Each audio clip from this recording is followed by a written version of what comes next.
Imagine writing front page news stories about the murders you committed. I mean, is that pretty bold or just plain stupidity? Vlado Taneski was a monster who did just that. He was a journalist by day and a serial killer by, well, actually a serial killer also by day. And quite clearly, he's a man that had never heard of subtlety. He was a journalist who was covering a string of brutal murders. Now, the only thing about this is the details that this person knew. They were known by no one else except the killer. This is a story of Vlado Taneski, the true crime reporter who was writing about his own murders. Hi everyone, welcome back to my channel, or welcome to my channel. If you're new here, I hope you're all doing so well. Welcome back to another true crime and makeup episode. Oh yeah. If you're new here, hi, my name is Anna. I am a certified yapper. I could yap all day about anything and everything true crime. And that is what I do here. Every single Wednesday and Sunday, I sit down and we talk about a true crime story that is keeping me up at night, basically. Now, if true crime is your jam, I highly suggest you subscribe, get the notification bell on, because I'm here for you every single week. Now today, this week's Freak of the Week, loser of the day, is Vlado Taneski, the creepy journalist who reported on his own crimes. To say this man was self-righteous might be an understatement, but we are going to dive into all the details today. This is going to be a longer case. Grab a drink, grab a snack, have a quick bathroom break. Please, if you do enjoy this video, make sure you leave a like, leave a comment, share if you feel obliged, which I really hope you do because I need help. YouTube is not pushing me onto the algorithm. It is not pushing me out into the World Wide Web, and I need your help to do that. So please, if you can, I'm begging you here. As I said in my last video, I'm just a girl with a camera and a dream, hoping one day I can do this as a career. So, without any further rambling and any further ado, let's get into the horrific, bone-chilling case of Vlado Taneski. You know, my disclaimer as per the bare shoulders, not naked at all, just wearing a little bandeau.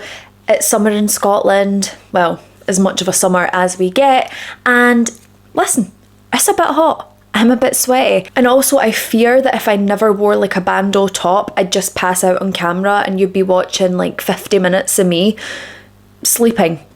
Anywho, bestie bees, we are digging into a crazy case, insane case. This barely has any English coverage, so to say it was challenging to source the information and material, that would be an understatement. So, you know, make sure you like, comment, subscribe, because this was a stinker to research. So, into the mic.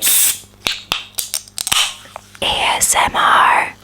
Probably not ASMR, because I don't think it's like high quality mic, but cola for the road.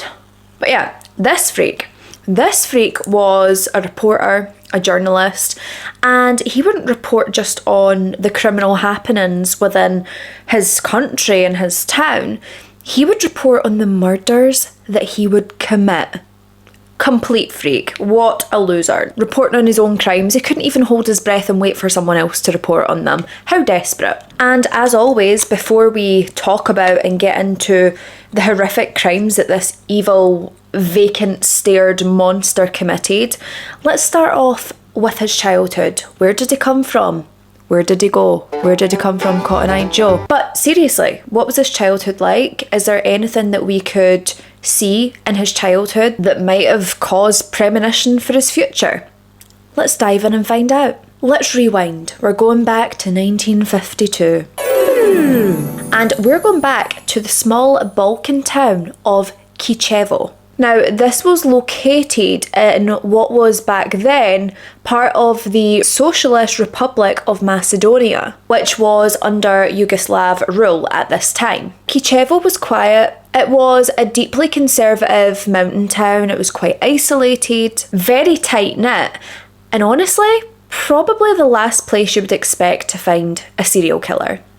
But we all know how that goes. But as we're about to see and dive into, darkness, evil, these serial killing monsters, they don't always require a big city to go under the radar. Imagine being born into this kind of town, just like Vlado Taneski. He was the second of 3 children, and the home that he came from was not a home built on love. Let's just say that. So Vlado's father, he was a very hardened World War II partisan, and when he returned from the war, he was literally a shell of the man he used to be. He was quiet, he was withdrawn. He came back with this mentality of ruling the household with an iron fist. He was very emotionally closed off, he was cold, he had chronic PTSD, something he really struggled with, but didn't get any help for back then. He barely spoke, he was very stoic, and most importantly, when he did speak, he was very much no nonsense. Don't mess around, don't try and joke, don't have fun. It ain't that kind of house. And whilst his father was a strict figure, it was his mother, Blazitsa, who really ruled the house and completely dominated the household. And let me tell you, this woman, I don't think there was a maternal instinct in her body. She very much was not motherly. And honestly, she was the parent of nightmares. Like proper nightmare fuel was this woman. And this bit's going to be really important to the case moving forward, so make sure you pay attention. Now, Blazitsa, she worked as a cleaner and she had done for most of her life. She was poorly paid, she was overworked, and more so, she was incredibly bitter about her place in the world. You know, she felt like she deserved more, and more power to her. You know, demand what you want in life. Great. But she was so bitter about her life that she never ever focused on what she could do to improve the life for children. It was very much, I've been hard done by, you need to be hard done by.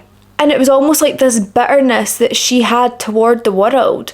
She manifested this onto her children. She was a complete tyrant in the household. She was controlling, she was manipulative, she was dominant, she was just a nasty person to be around. She was very obsessive and verbally abusive to her children, to her husband. It was just an awful place to be. And she was such an enforcer of brutal discipline. Towels, clothes had to be folded with military precision. First of all, I'm not going to make it past the front door. And not only this, but shoes had to be perfectly aligned and in order along the wall of the door. And Vlado was just expected to take all of this on the chin. He was expected to obey and respect his mother, despite his mother not respecting him. And he not only feared her, he completely resented her, but he loved her at the same time. Now, Vlado at this point, he was described as a very quiet, withdrawn child. He just kept his head down. Honestly, he wanted to avoid his mother's brutality. He was really polite. He was never the kind of child to raise his voice because, I mean, let's be honest, Blazitsa would not let him away with that. He never caused any trouble within the household or out of the household, and that wasn't because he wanted to be well behaved. It was simply through fear of his mother. He walked on eggshells around this woman. He couldn't express himself. He couldn't do the things that he wanted to do or say things he wanted to say. His mother completely controlled him. And he knew that it wasn't worth his time and effort to go against her domination because the consequences were terrifying. In school, teachers had said that he was very bright but very quiet. He isolated himself, he didn't play sports, he didn't really talk to other children. He kept himself to himself, and to be quite honest, he just preferred reading books than communicating with anyone else. Literature became this young boy's escape. He could immerse himself in a world completely different from his own. He became obsessed with language, with words, with control. And writing would become the only place that he felt truly powerful. Because if he was writing stories or books, he controlled the narrative. He controlled what people said, what people did. And this was something he needed. This was something he craved in real life. And it's around this time that something dark and sinister starts lurking beneath. Now, multiple childhood acquaintances of Vlado, they had said that from a very young age, he appeared to be obsessed with death. Even in high school, he had asked one of his teachers, Why is it that poor women die alone? They were reading some sort of wartime memoir, and all he could focus on was the fact that poor women always seemed to be alone. And in the future, they probably looked back on this and thought, holy crap, this is a big flashing red beacon of danger. It is a warning sign. But hindsight is a great thing. Hindsight is 2020, and it's not always clear to see things in the moment. Now, let's talk about the mother-son dynamic, because it was a lot. It really, disturbing. Because Blazitsa, she didn't just control Vlado. She dominated his entire life, all the way into adulthood. She demanded that Vlado notify her at all times where he was going to be, who he was going to be speaking to. She would punish him if she found out that he was talking to other girls. It's given that creepy mother-son dynamic that we see an awful lot these days, like mothers who are literally in love with their sons. Ugh. And anytime she would catch him talking to other women, she would state that he was becoming weak and that he was pathetic. She said that the only women that deserve his attention is poor women like herself. Those are the only women worthwhile. Yeah, but you can't get with your son, Blazitsa, because that would be incest and that would be wrong. So, watch your mouth. Sorry, but to say to your son that the only woman worth respecting is yourself is a bit self-righteous. But hey, love the confidence, pop off, sis. And in that same breath, she would berate him, she would beat him, she would turn him into a shell of himself. And it had this contradicting feeling within Vlado's mind, because he's thinking, I absolutely hate this woman, but I have to love her. I'm forced to love her, because if I don't love her, she's going to beat my ass again. And that's not just bad parenting from Blazitsa, this is proper serial killer origin story, because it sounds all too familiar. It doesn't excuse it by no means, because people can have terrible upbringings and grow up to be great human beings, so that's not what I'm saying. But to Vlado, he finds it to be an excuse. These pathetic losers usually do. Now, many forensic psychologists in the future, when the murders took place, they would point out a very glaringly obvious pattern within Vlado's killings. All his victims were middle-aged, they were working-class women who worked as cleaners. It's kind of sounding like he's, in his mind, killing his mum without actually killing his mum. So as Vlado enters his adolescence, the contradictions within his life, they just get stronger and stronger. He did really well in school. He would devour books about criminal justice and law, Yugoslav history, as well as psychology. And then he started writing stories. He was keeping this private journal, and these stories that he would write were stories about strong women who were being punished or silenced by clever men. So he's clever, his mother's strong. Could this story be another crossover where he's trying to get back at Blazitsa without actually getting back at Blazitsa? I think so. And this is creepy. Obviously it's creepy because we can see firsthand what's going on here. But it went unnoticed because no one's reading someone else's diary. I mean, unless you find it lying and the owner of the diary isn't around, if it falls into our hands and we happen to read it, who's going to say? But Vlado would keep this diary very close to the vest. Now, to the world, he was this model student. He was quiet, he was respectful, he was polite, he was hard-working.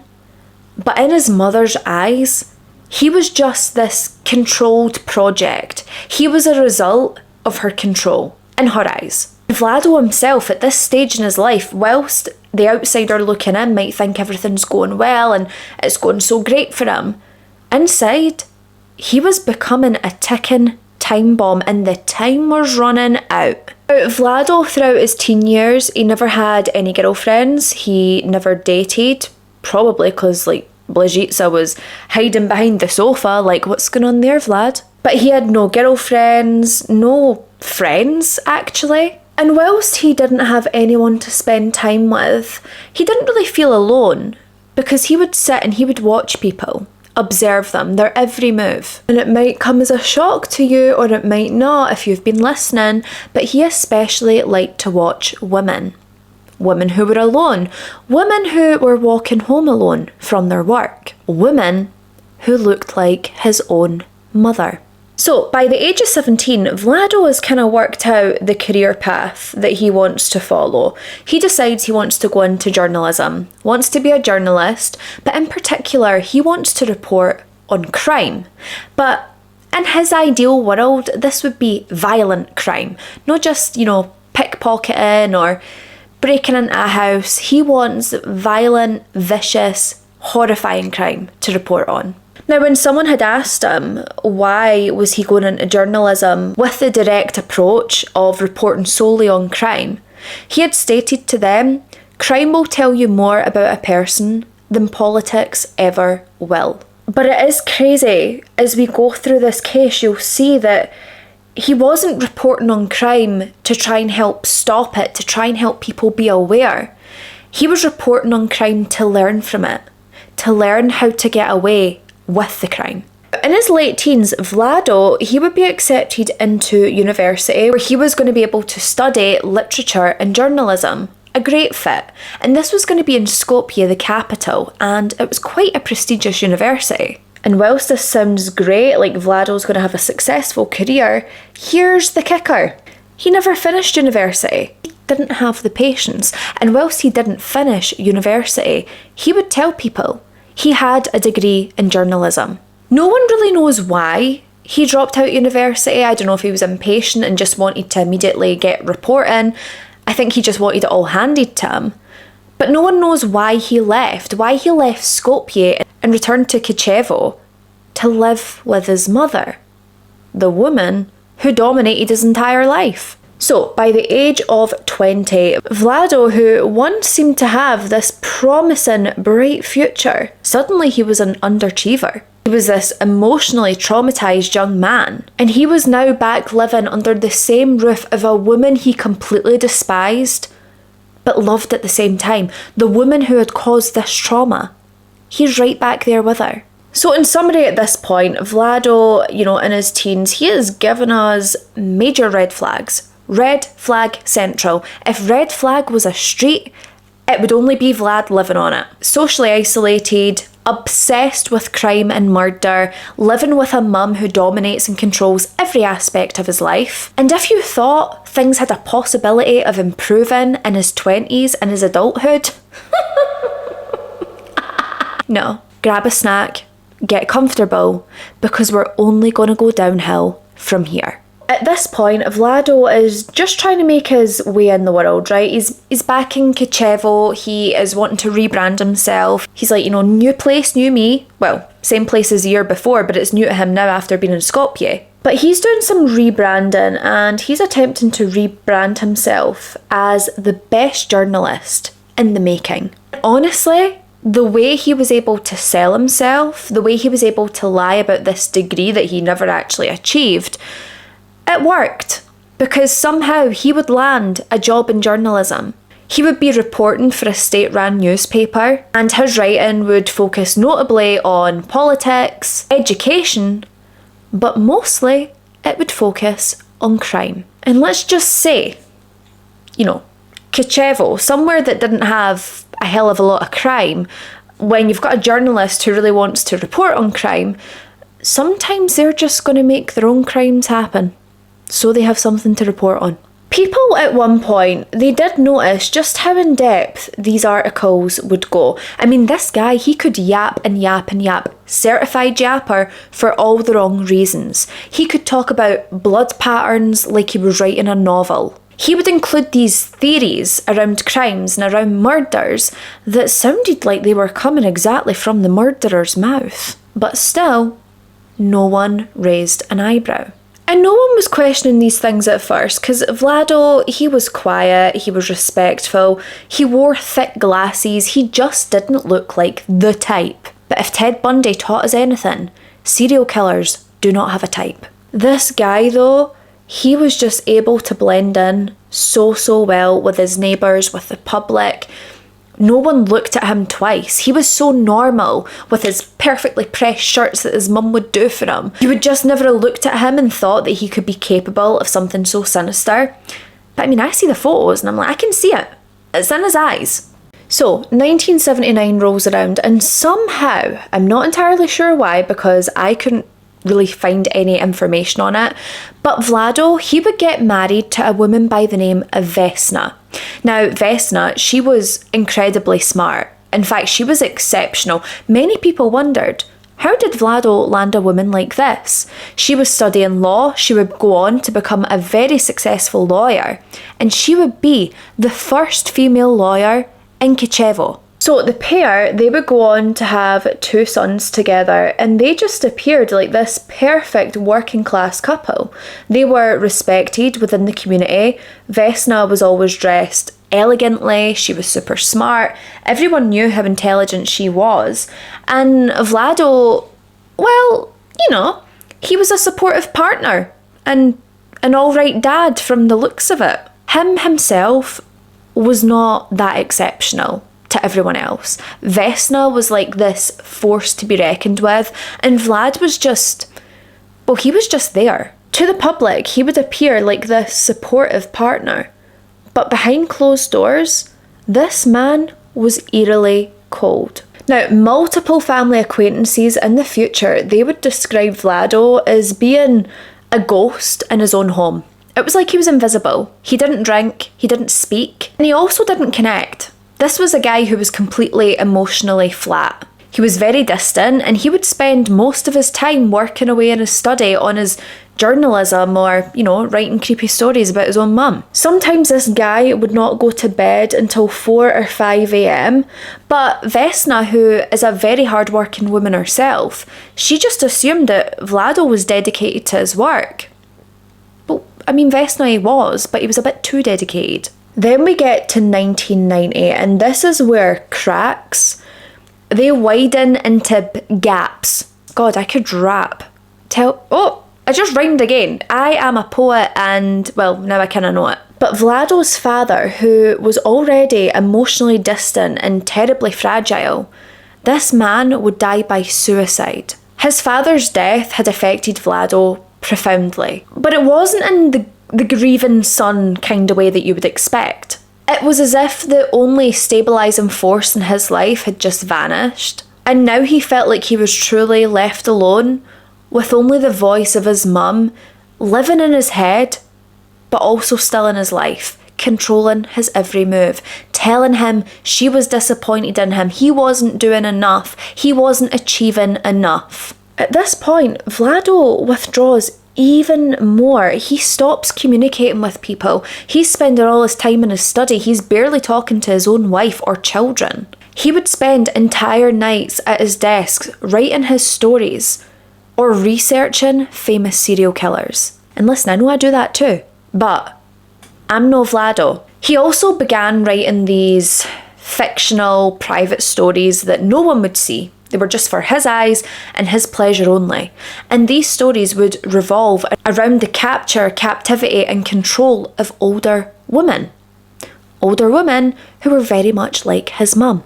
And these older women, they were cleaners. And the way he would describe them in these stories that he was writing was very much the same bitter language that he would use to describe his own mother. These stories, they would be found later on and examined obviously in a new light, but at this point in time, Vlado's just the quiet guy with the impressive wife. And as if one huge psychological blow was not enough for one person to handle, in 2003, Vlado's mother, Blizitsa, she would die of a drug overdose. And this was such a confusing death for him because this was a woman who dominated every aspect of his life, who dominated his childhood, boyhood, adult life. And now she's gone. And honestly, as bad as this sounds to say, her death should have brought him some form of peace. He's free now. But it didn't. And in fact, many forensic psychologists, they believe that his mother's death didn't bring him peace. It did the very opposite. It removed his final restraint. First it was his father, now it's his mother. She's no longer there to punish him. So now, he could punish the rest of the world in her place. Now, after his mother's death, his entire life honestly just seemed to collapse. His grip on reality was visibly slipping. His marriage to Vesna was on the rocks. shaky at best. She had actually relocated, taken another job, she was living in Skopje, and he was still back home in Kichevo. He became increasingly reclusive and he wasn't seen outside his home. He was just sitting inside all day, journalisming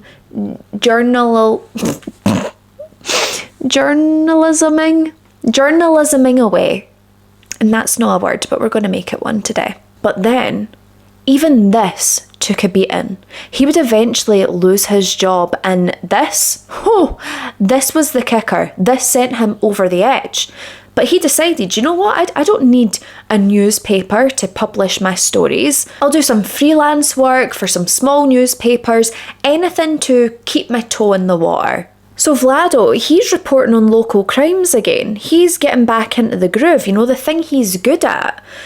But this time, it was darker, it was scarier, it was creepier, and the details that he was providing in his articles were so much more gruesome and descriptive. This would first be recognised in 2004 when an elderly woman who worked as a cleaner by the name of Mitra Semyonovska, she would disappear, and Vlad would be the one to cover it. So it was a very cold and grey Tuesday morning in Kichevo when Mitra, who was 64 years old at the time, she got up and did her usual morning routine. Now Mitra had lived in a 2-room modest apartment at the edge of town. She was a retired cleaner and she had actually spent 30 years of her life cleaning different places. It was schools, offices, post offices, doctors' offices, but this work was often overlooked. And yet it was the work that would keep the city running. She didn't have a husband, she didn't have any children, and to be honest, she didn't really have much money. But what Mitra did have was a rhythm to her life, a routine. Now this daily routine that she had would be groceries, market, mail, and coffee at her neighbour's house if she was feeling in the mood to be social. But it would be this very day where Mitra never made it home. And this was very, very unlike her. Now neighbours around Mitra, even they had become accustomed to her routine. They knew what time she would leave and what time she would return. It was the same thing every single day. And it would only ever vary if she went over to her neighbours for a little while. But that had also been worked into the routine. Mitra was very predictable. She didn't drink, she didn't travel, she didn't go far away. She always stuck to the same places. So they knew she didn't go off somewhere. And when her outside light was left on and her door was still locked from the outside, neighbours immediately knew something was wrong and they immediately called the police. I'm telling you, sometimes it's good to have nosy neighbours. It would then be on January the 12th, 2005, 2 months after this older woman had disappeared. A local fisherman had noticed something really strange near a riverbed just outside town. He had seen a large black plastic bag, and inside this bag was the naked, decomposing body of Mitra. She had been wrapped in plastic, she had been tied up with a telephone cable, and this would leave a whole town completely shaken. Kichevo wasn't used to this fear, this kind of unrest, this unsettling feeling. Listen, people got robbed, sometimes someone would drink too much and maybe smash up their house or smash up something in the street, but no one ever got murdered. And murdering an elderly woman just didn't make sense to anyone. The entire crime scene was just a nightmare. Upon closer examination, they noticed that Mitra had in fact been strangled to death. There were ligature marks on her neck that were clearly very deep and deliberate. Her face had loads of bruising and her body even showed evidence of sexual assault. The specifics of her death and of this assault were sort of kept to the police themselves because they wanted to protect Mitra's dignity. But something the medical examiner had been able to tell from Mitra's body is that she hadn't died right away. According to forensic analysis, Mitra had apparently been kept alive, being tortured and assaulted between 30 and 40 days after she disappeared. And this means that somebody took her, tortured her, starved her, humiliated her for over a month. And then when they were finished with Mitra, they just dumped her body like she was trash. And it was clear with the bindings, the way that her body was left, this crime was methodical. Now, police, they did search through DNA systems. They tried to pull whatever they could from Mitra's body, but nothing would give a DNA match. And you can probably imagine at this point, Kochevo, they're living in fear, especially women, and even more specifically, older women. Is it just older women that is this person's target, or is it just women in general? They were terrified because they knew that this monster was predatory, they were intentional, and they were psychotic. Now, would you be shocked to believe that Vlado, he would be one of the very first journalists who would report on the murder of Mitra? Now, he had published a title that I believe, if my translation's been correct, said the following: Kochevo in mourning, the tragic fate of Mitra S. Now, this piece was emotional, it was gripping, and it was incredibly detailed. In fact, it was too detailed. Because even with the details that have been released, police never said the kind of plastic that had been used on Mitra. They had never said the kind of cable that was used to tie it up. And yet somehow, Vlad's article, he's detailing the sort of plastic that was used, the type of cable that was used. He even mentioned that he believed Mitra was likely held captive, a detail that police did not release to the press or anyone. So where was he pulling that from? His imagination or his memory? He even added in lines to the article that said that the killer was methodical and that the killer was preserving her in time. Sounds like you know quite a lot there, Vlad. And the worst part is, right, well, it's not the worst part, but I left my flabbergasted, is his editors, the editors in this magazine. They congratulated him. They were like, wow, the depth, the detail, you have such an eye and mind for criminology. No one caught on to the fact that this guy was quite clearly the lunatic who committed this murder. Vlad, he was just like, smile and wave, boys, smile and wave. Because finally this evil monster, he had found a way to merge two identities. He was a poet and a predator, a killer and a chronicler. And the best part? No one suspected a damn thing. Now, I do have a translation of a little extract from one of his pieces. Again, I hope I've translated it correctly. If I've not, let me know. But it says, it is a tragedy that the killer knew the woman's habits, that he used her trust, her daily routine to trap her. He wrapped her in the same plastic that once protected food and now served death. That is oddly specific. Yep. Okay, we're gonna move on. But seriously, this is just baffling to me because this isn't just a piece of writing, this isn't journalism, this is a confession in a trench coat. And what's just awful is that with Mitra's murder, Vlad had broken the seal. He had found the perfect age range that he wanted to unleash his rage on. Not only this, but he had successfully abducted, held and murdered an elderly woman without being caught. He feels like he's finally gained power over life and death, but not only this. He has the power over the public narrative and he's getting praise for it. And then in 2007, just 3 years later, Vlado would strike again. This time, the woman's name was Lizabika Lykoska. Lizabika, she was 56 years old. She was a quiet woman. She was soft-spoken and she was just known for keeping herself to herself, but being so polite and chatty if she was approached. Now, just like Mitra, this woman was a cleaner, she was a widow, and she lived alone. Weirdly enough, this woman had lived just a few blocks from where Mitra used to go to shop. So it's like had the killer, had Vlado spotted her whilst stalking Mitra? It's possible. And just like Mitra, she had a routine that her neighbours were aware of, and it was like clockwork.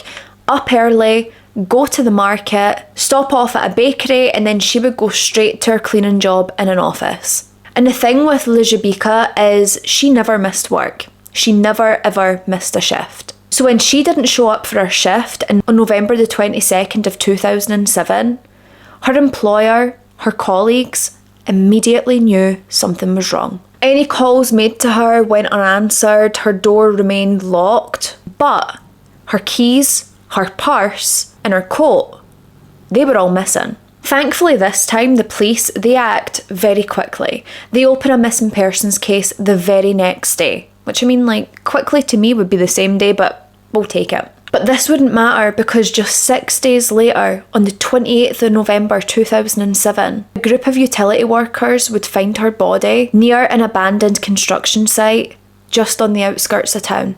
Her body had been dumped in a shallow ditch. It had been covered with a plastic tarp and some dirt, and the scene was nearly identical to the scene of Mitra. Lizabika's body was naked, bound with telephone cable, sexually assaulted and strangled with intense focus pressure. Again, a ligature had been used and there was no sign of any personal effects for Lizabika. And I know you're all waiting on it, and just like clockwork, what do you know? Vlad, he would release the first article regarding Lizabika's murder. And again, this was disturbingly detailed. In his article, he had detailed the bindings used, the texture of the plastic, and unconfirmed by the police at this point, he said that her body had been sexually humiliated prior to her death. And this again is a translated extract from one of his news articles. Again, if it's wrong, please let me know. But he had stated, the woman, perhaps like the first, had lived modestly, alone and unnoticed. Her killer noticed far too much. Like, how are people no seeing this now? Like, this is concerning. He has given out details that the police haven't even confirmed. Why are they not seeing this article and being like, hold up, what the hell? How do you know that? Were you there? Did you do it? The whole tone of the piece was just off. It was wrote with knowingness. This person knew what had happened, and it didn't take long before journalists, they started whispering behind his back because they knew immediately, if we've not got the details, how have you got the details? Many of them even asked, like, how are you obtaining this information? And colleagues had even said to each other, it's as if he was there with the way that he's writing. Ding, ding, ding, ding. You're right, he was there. And suddenly at this point, every woman over the age of 50 who was living in Kichevo, they were terrified. They were scared to leave their homes. They refused to walk alone at night. Some of them even refused to go to work. And honestly, more power to you. Keep yourself safe. Local women, they had even started carrying pepper spray and kitchen knives in their purses. And listen, I'm not even going to say anything about it. I low-key wish that he tried to get one of them so they could have just stabbed him and took him off the earth. But, you know, just my opinion. At this point, this town's illusion of safety was completely shattered, and Vlado, he was just lapping it up. He was just reporting away, doing his journalism, thinking he was hot. And these pieces that he kept writing, because he would write multiple about each crime, they very much tiptoed like one toe in, one toe out of confession and journalism. He was dancing like he was standing on hot coals between the two. Like that. This whole situation to this monster at this moment was a huge game to him. And annoyingly, at this moment in time, he was winning. Now, thankfully, the police at this moment in time, they're putting 2 and 2 together and they're getting 4. So that's good. They're thinking, you know what? These crimes are far too similar. They have got to be related. The women are all over their 50s. They're cleaners. They're widowed. They live alone. They live a modest life with a routine. I think we have a serial killer. Thank God someone said it. Now, they suspected that the killer was local. They were organised. And they were strong enough that they were able to subdue their victims. But I mean, how strong would you need to be if it was someone who was older? But then again, I mean, the women in this story, they're not even old. I mean, 50 these days, it's like the new 30. Now, people were starting to theorise that these deaths could be linked to journalism or law enforcement.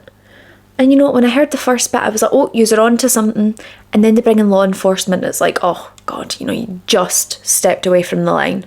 You almost had it. Now, with Vlado's third victim, this is when things would really start to shift. The police, they're nervous. The community, they're terrified. And Vlado, he's starting to slip. Now, Vlado's third victim, her name was Ivana Tymokowska. And this woman, she didn't go quietly. So Ivana, she was 65 years old. She was recently retired and she had picked up a part-time job. Can you guess what this part-time job was? I'll give you a second. Yep, I believe you guessed it right. She was a cleaner. Now, she lived in a small apartment, but she actually lived with her daughter who had just given birth to her first child. Now, this is different to the first two victims because Ivana, she has family around her. She has someone who would notice immediately when she doesn't return home. Ivana just doted on her daughter and her grandchild. I mean, her whole routine was built around them, getting the groceries, getting some more money for everyone, making sure she had time to watch the child for her daughter. Her whole routine was around them. But devastatingly, on March the 7th, she would drop off groceries back home and then she walked to her cleaning shift and she would just disappear. That very same evening when Ivana didn't return home, her daughter immediately reported her missing to the police. And the police, they responded immediately in Ivana's case because they just knew what this was. They knew it must be this serial killing monster.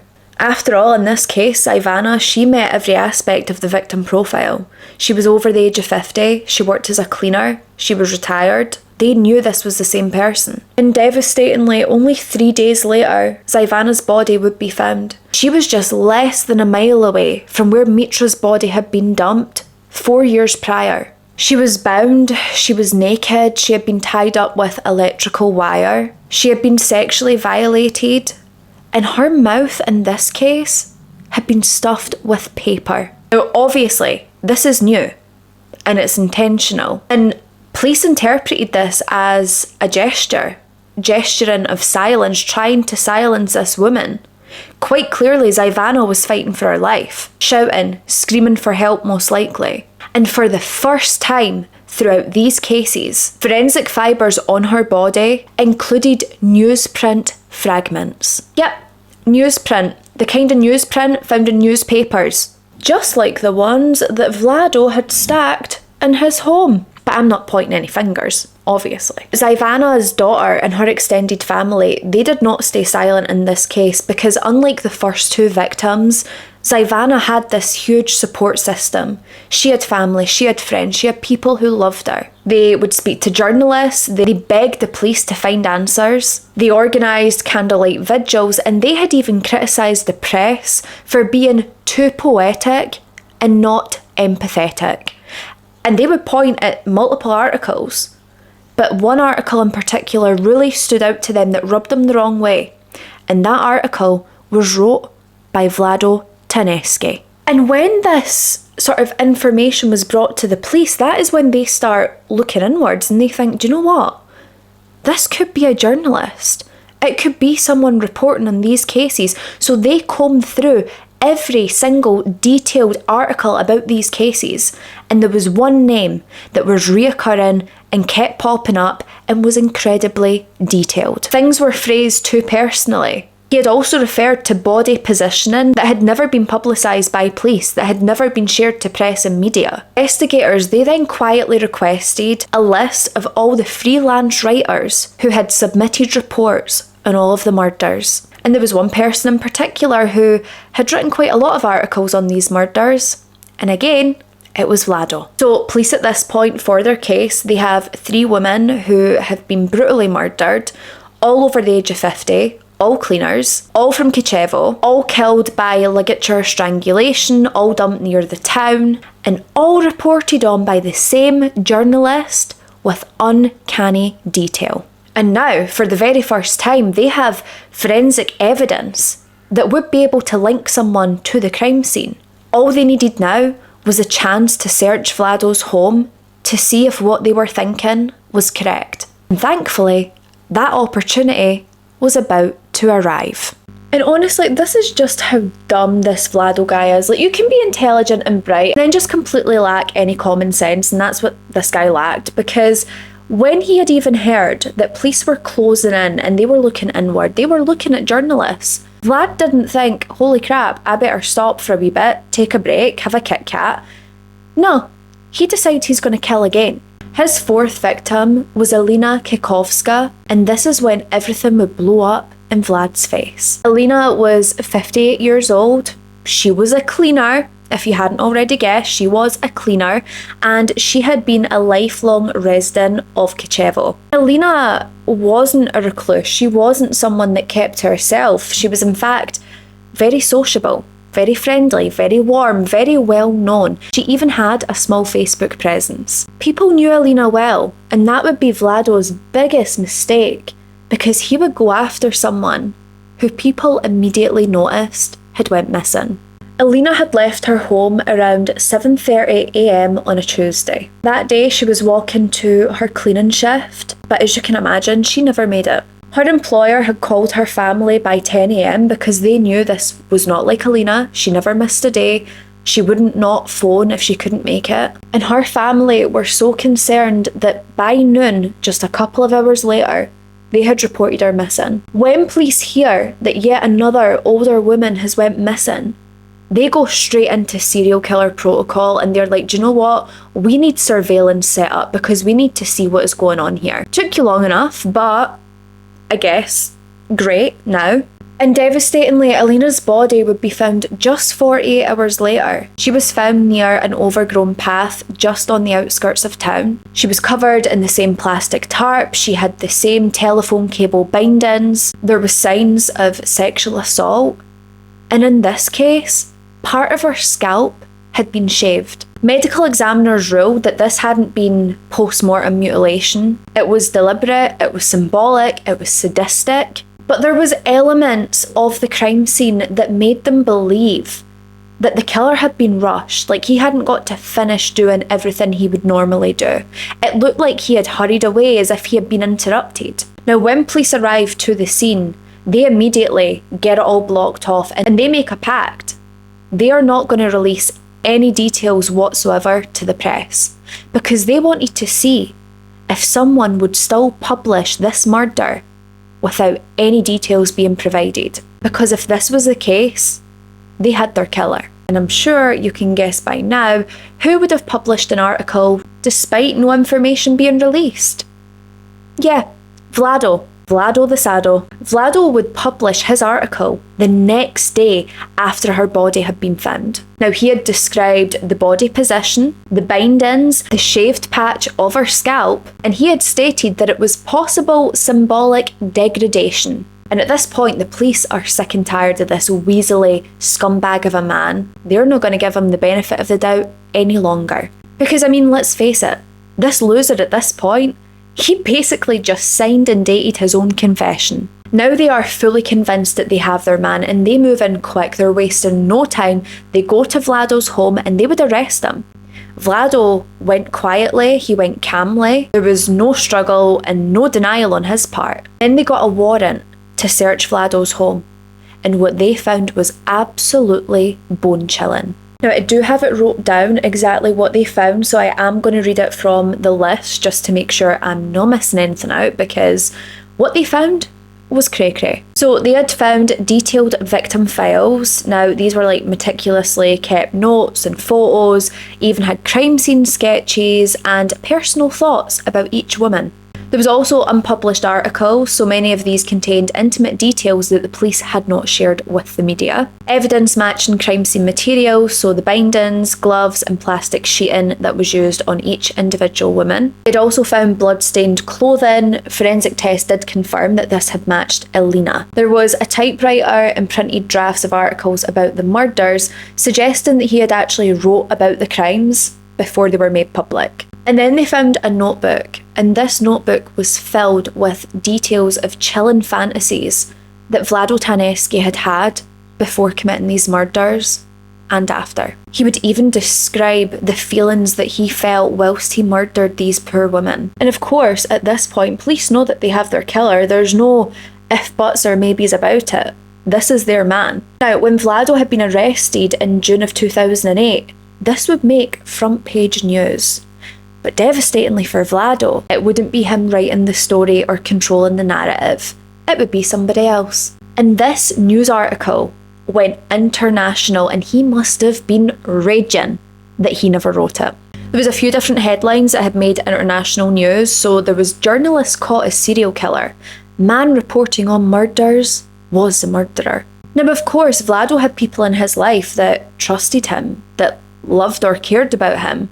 Colleagues of his cried because they never knew the type of man they were working alongside. His editor had to make a public apology for having him on the newspaper. His wife Vesna, she had spoke out and she had said, "I don't believe it, but if it is true, I never knew the man that I married." And Vlado, he never said anything. He didn't cry, he didn't deny anything, he didn't really speak full stop. He just sort of waited in his cell. And during police questioning, it was very much the same again. He barely answered any questions. There was no excuses, there was no confessions, there was nothing of interest really. Police had noted that he had a very cold and detached demeanour, and he had this sense of calm, as though he had been waiting on this moment all along. So then on July the 3rd of 2008, this was just 5 weeks after he had been arrested, Vlado would be found dead in his cell.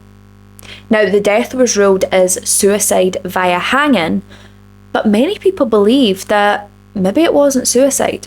Maybe this was guards getting revenge. Maybe this was other prisoners who had been allowed in his cell. Maybe it had been staged to be a suicide, but possibly other people wanted him dead, and I wouldn't blame them. Now, because this scumbag had killed himself before this case had went to trial, that meant that a lot of families were left with more questions than answers, because there would be no final confession, there would be no resolution, and to them, it felt like there was no justice. And honestly, my thoughts and prayers and strength, as usual, not only with the victims within this case, but the victims' families who never got proper closure, who felt like justice hadn't been served for their loved one.